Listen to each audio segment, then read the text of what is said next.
Assalamualaikum warahmatullahi wabarakatuh. Perkenalkan, nama saya Boy Faras Nazaki, kelas 7F dari sekolah SMPIT Azkia 1 Cisaat, Kota Sukabumi. Hari ini saya akan mempresentasikan materi buku Rahasia Magnet Rezeki bab 1 dan bab 2.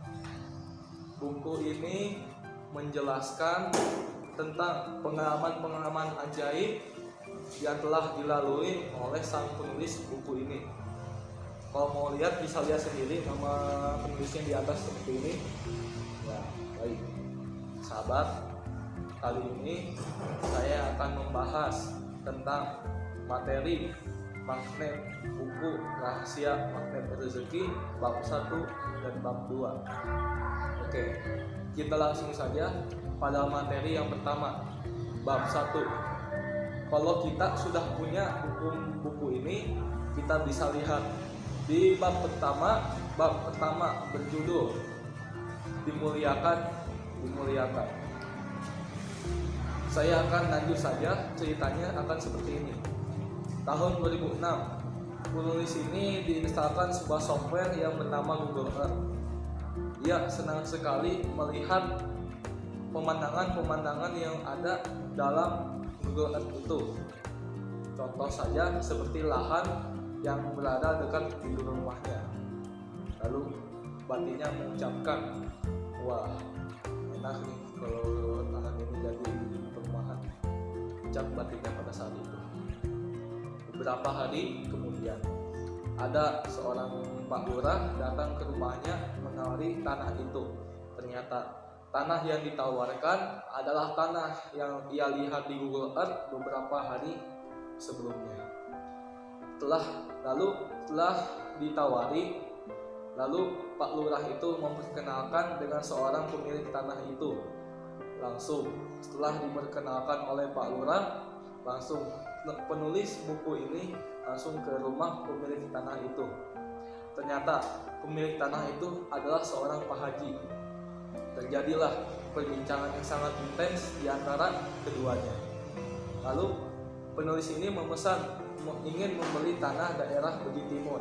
Lalu diiyakan oleh pemilik tanah itu dan dia menyuruh penulis buku ini pulang terlebih dahulu dan pergi lagi minggu depannya ke rumah pemilik tanah Pak Haji ini. Minggu depannya setelah bertemu, mereka akhirnya berbincang lagi. Tapi di sela-sela perbincangan mereka, pada saat baru saja membahas tentang tanah yang akan dibeli, pemilik tanah itu langsung memberikan 18 sertifikat langsung pada penulis buku ini dengan alasan ia tidak tahu mana sertifikat tanah yang akan ia beli.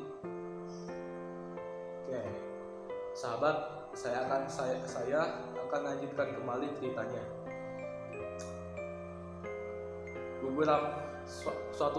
Pada suatu hari, penulis buku ini dan 11 temannya ingin menemui seorang guru spiritual.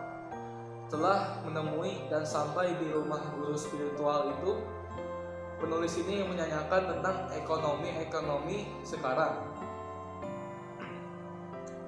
Lalu bukannya malah menjawab, tapi guru spiritual itu malah bertanya kembali, apa tujuan orang Islam diciptakan? Satu persatu teman penulis ini menjawab. Teman yang pertama menjawab untuk menjadi khalifah di muka bumi ini. Tapi jawabannya salah ucapnya. Teman yang kedua menjawab untuk beribadah kepadanya. Lalu ahli spiritual ini atau guru spiritual ini menjawab lagi, salah lagi.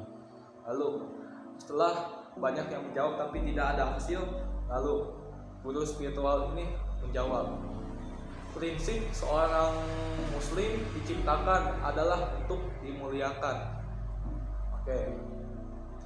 Dari sini kita langsung ke bab 2. Kalau kita sudah punya buku ini, kita bisa melihat bab 2 yang berjudul The Power of Positive Feeling.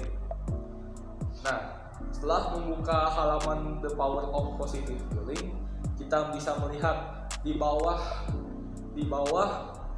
halaman tersebut ada halaman yang bertuliskan setiap pikiran adalah doa. Nah, saya akan jelaskan apa itu setiap pikiran adalah doa. Kalau misalkan kita sedang ingin sesuatu, contoh bagaimana cara memenangkan catur, bagaimana cara mengatur strategi bermain basket. Nah, kira-kira seperti itu. Lanjut. Di sini kalau kita membuka halaman selanjutnya ada tulisan fakta dan harapan. Fakta adalah data atau bukti dan harapan adalah keinginan.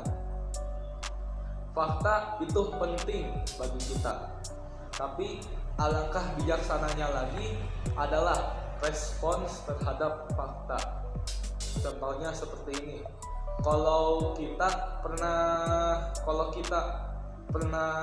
melihat acara-acara TV,